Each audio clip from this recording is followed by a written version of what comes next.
እንኳን ደስ አለሽ በሏት።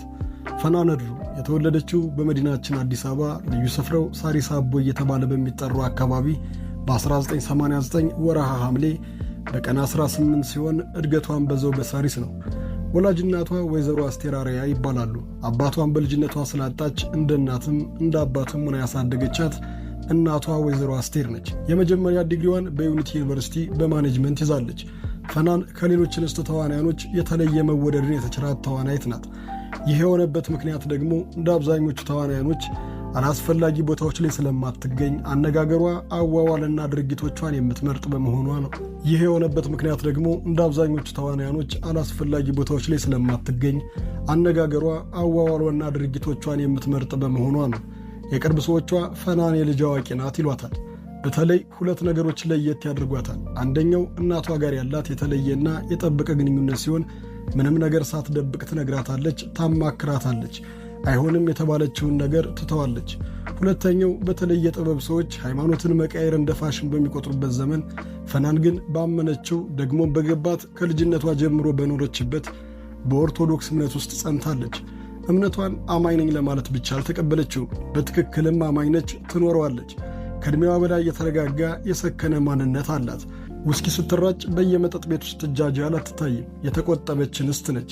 የግል ሕይወቷን ብዙ ወደ አደባባይ አታወጣም፣ አታሰጠውም። በትክክልም እዩኝ እዩኝ ማለት ደብቁኝ ያመጣል የሚለውን ብሂል ተረድታለች።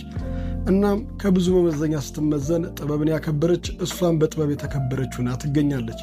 ወደ ኪነ ጥበብ ዓለም የገባችው ገና ትምህርቷን ሳታጠናቅቅ በልጅነቷ ነው።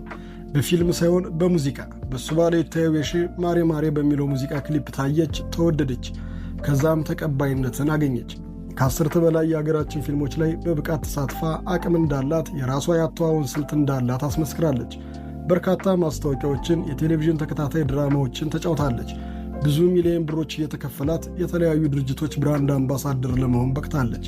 የራሷንም የቤተሰቧንም ሕይወት በደንብ መቀየር የቻለች ወጣት ጠንካራ ተዋናይት ነች። ታዲያ የመጀመሪያ ስራዋ የሆነው ማሬ ማሬ የተሰኘ ሙዚቃ የእንጀራ በሯን ብቻ አይደለም የከፈተላት። የውሃ አጣጯን፣ የቀድሞ እጮኛዋን፣ የአሁኑ ደግሞ ባሏን ያገኘችው በዚሁ ሙዚቃ ምክንያት ነው። ነገሩን ከስሩ እንደሚሉት የተፈጠረው እንዲህ ነው።